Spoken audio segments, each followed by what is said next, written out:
गुरुदेव, आपके चरणों में कोटि कोटि प्रणाम। गुरुदेव भगवान, हमने संसार में जिनको अपना आश्रय मानकर जीवन साथी के रूप में वर्ण किया और जीवन समर्पित कर दिया, उन्होंने ही जब हमें ठुकरा दिया और जीवन की मझधार में बिल्कुल अकेला छोड़ दिया। इतना सब होने पर भी उनके प्रति अति मोह आसक्ति खत्म होकर सिर्फ और सिर्फ श्री जी के चरणों में कैसे लगे? एक बार मार्कंडेय जी के आश्रम के पास सुरथ नाम का एक वैश्य और एक राजा दोनों आपस में मिले। तो राजा से पूछा, आप जंगल में यहाँ कैसे? कहा, मेरा राज्य छिन गया है, पर मैं वही राज सिंहासन, वही राजमहल, वही रानियां, ये हमारा चिंतन नहीं जा रहा है। मुझे राज्य मिले इस बात के लिए तो मैं दुखी नहीं, पर मैं अपने परिवार को नहीं छोड़ सकता। और रोने लगा। फिर पूछा, आप क्यों इधर जंगल में? तो उनका, मेरे बेटे ने मुझे पीट के निकाल दिया, सारी संपत्ति छीन ली, पर मेरा मन उसी के लिए तड़प रहा है। वो भले मुझे पीटे, पर मैं अपने बेटे, बहू, परिवार को नहीं छोड़ सकता। बोले, तो बड़ी विचित्र हम दोनों की दशा है कि वो हमें छोड़ रहे हैं, वो हमें ठुकरा रहे हैं और हम उनके लिए रो रहे हैं। ये क्या है? तो राजा ने कहा, पास में मार्कंडेय जी का आश्रम है, हम लोग उन महापुरुष के पास चलते हैं और अपना निवेदन करते हैं। तो जाके प्रणाम किया और अपनी बात दोनों ने रखी। तो मार्कंडेय जी ने कहा, ये भगवती माया का प्रभाव है। अगर भगवान की ऐसी प्रचंड माया ना हो तो सब परमानंद में मगन हो जाएं।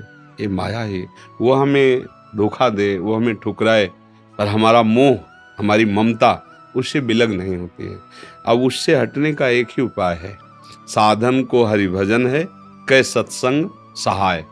अगर हम सत्संग सुने तो सुनते सुनते बुद्धि पवित्र हो जाती है और फिर निश्चय होने लगता है। आप जिनके लिए रो रहे हैं, जिनकी बुद्धि पावन हुई, उन्होंने तिरस्कार पूर्वक छोड़ दिया। रत्नावती जी, भक्तमाल में चरित्र है, पढ़ लीजिए। रत्नावती जी पूरे रानी के जैसे सुख होते हैं वैसे ही रानी थी, वैसे ही सुख में मगन थी।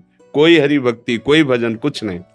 और राजा भी अत्यंत प्यार करते थे, पर दासी वो वृंदावन आती थी और संतों का संग करती थी, सत्संग।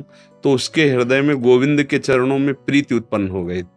वो रानी के कभी पैर दबा रही होती तो एकदम बोल पड़ती, हा कुंज बिहारी, हा गोविंद। तो रानी सावधान होकर देखती, तू रहती तो मेरे संग है, मेरी निजी दासी, अंग सेवी। ये कौन है कुंज बिहारी, कौन है गोविंद? किससे तू प्यार करती है? आज तक मुझे नहीं बताया। हमारे यहाँ की दासियां तो आजीवन समर्पित अंग सेवी होती हैं, ये क्या? तो मुस्कुरा दी, बोली, महारानी आप अन्यथा मत समझना, ये कोई व्यक्ति नहीं हम जिससे प्यार करते हैं। नहीं नहीं, तू पूरी बात बता दो, मत सुनो, मत सुनो, नहीं किसी काम के नहीं रह जाओगे। और रो पड़े। भगवान का जो प्यार होता है ना हृदय में, वो अलग कोटि का होता है। वो बस मत पूछो, आप मत पूछो। अब तो और आकर्षित हुई, नहीं नहीं आप बताओ ना। तो जब बैठ करके भगवत चर्चा, उनकी रूप माधुरी, गुण माधुरी, वो तो इतना उसके हृदय में अच्छा लगा कि पैर दबाने से हटा के सिराने बैठा लिया। देखो तुम अब वहां नहीं, अब यहाँ बैठ के केवल हमें प्रभु की बात सुनाओ। इतना रंग चढ़ा कि हृदय विकल हो, उनका कैसे दर्शन हो सकते हैं? गोविंद के कैसे दर्शन हो सकते हैं? बिहारी जी के कैसे दर्शन हो? तो उनका, महारानी जी एक ही उपाय है, यदि प्रगट में संतों का संग किया जाए तो निश्चित संत सभा में गोविंद छुपे रहते हैं, वो जरूर कृपा करेंगे। तो रानियों कहीं जा तो सकती नहीं, तुम ऐसा करो, बगल में एक भवन तैयार करवाओ संत सेवा के लिए, और संतों को बुलाओ, और हम स्वयं बनाएंगे, संतों को पवाएंगे, उनके श्रीमुख से भगवत चर्चा सुनेंगे। उस समय दिल्ली में बादशाह के समीप विराजमान थे माधो सिंह, उनके पति का नाम था।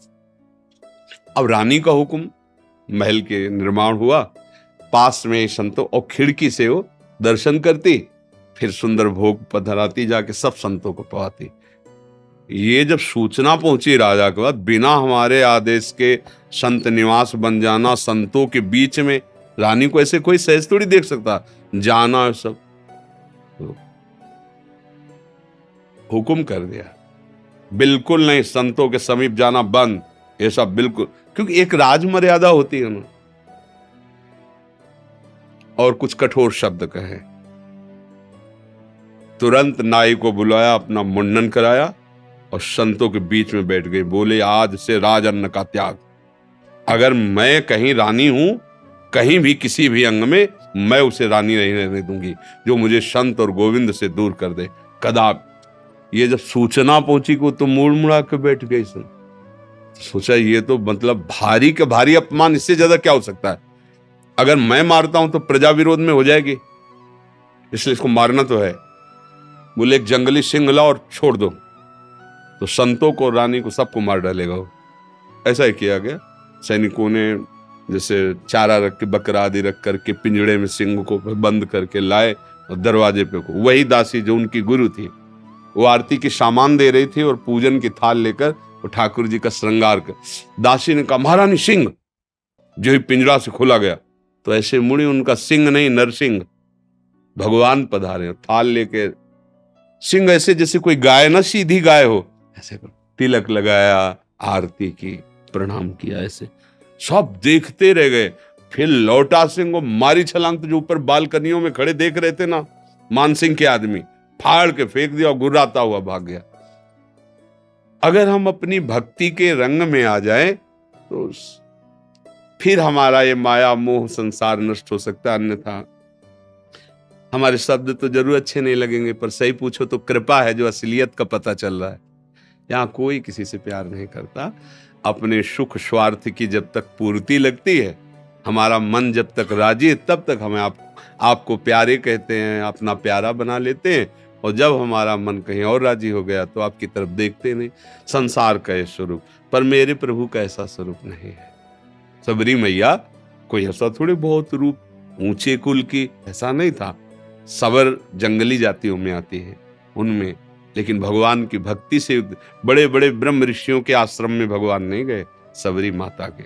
भगवान ये सब संसार यही सब देखता है, तुम्हारा रूप, तुम्हारा गुण, तुम उसके काम लायक हो कि नहीं हो। अगर स्वार्थ की पूर्ति लायक नहीं हो तो कोई भी हो, हट जाओ या वो मार डालेगा। संसार का स्वरूप है, कोई न कोई नाटक करके तुम्हें नष्ट कर देगा संसार। लेकिन हमारे भगवान कैसे भी नीच, पतित, अवगुणी, कुरूप, बिल्कुल मूर्ख कैसा भी हो, भगवान उसे अपनी गोद में ले लेते हैं।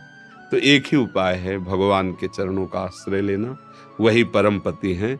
देखो मीरा जी ठसक से कहती, मेरे तो गिरधर गोपाल दूसरा न कोई। और ये कभी धोखेबाज नहीं है, कभी धोखा नहीं। हम सही कहते हैं। अगर हमें जैसे बचपन से लगे रहे ना, हमें बात समझ में नहीं आती ना, तो हम ये जरूर माइक से कहते हैं कि भाई देखो, भक्ति करना ठीक है, पुण्य है, मंगल है, लेकिन हम अपनी छाती की बात कहते हैं। अभी तक कमी हमारी और कृपा उनकी डुबो रही है। बस अगर कहीं कमी है तो हमारी कमी है, उनकी तरफ से कृपा ही कृपा, दुलार ही दुलार है। ये सच्ची मान लो। अगर कोई प्यार करने वाला है तो प्रभु है। आप कहोगे दिखाई नहीं देते हैं, आपने अपने को देखा है क्या? अगर प्रभु से देखने पर ही प्यार करते हो तो आप अपने से प्यार करते हो ना। देखो ना, आप अपने से प्यार, आपने अपने को देखा है क्या? आप तो शरीर को देख रहे हैं, बिना देखे भी आप अपने को बहुत प्यार करते हैं। आप अपने आप को बहुत प्यार करते हैं। अगर ये पता चल जाए कि हाँ कैंसर हो रहा है और आपको क्षति पहुंच जाएगी तो आप यहां से कटवा देंगे। अपने आप से ज्यादा प्यार आप किसी को नहीं करते, टांग कटवा देंगे आप। अगर ऐसा लग जाए कि अपने को बहुत अशांति, जीना मुश्किल है, आप क्या करेंगे, कैसे मुंह दिखाएंगे, तो आप जहर खा लेंगे, फांसी पे चढ़ जाएंगे। मतलब समझिए, पर आपने अपने को देखा नहीं, जाना नहीं, फिर भी आप बहुत प्यार करते हैं। जो कुछ भी प्यार करते हैं अपने लिए करते हैं। अपने आप से बढ़कर आप किसी से प्यार नहीं करते, पर आपने अपने आप को नहीं जाना, तो फिर तुम उन्हीं के अंश हो। जब तुम अपने को नहीं जान पाए तो जैसे अनजाने में आप अपने से प्यार करते हो, ऐसे ही शुरू कर दो प्यार प्रभु से, और उनके तुम हो वो सामने आ जाएंगे पक्का।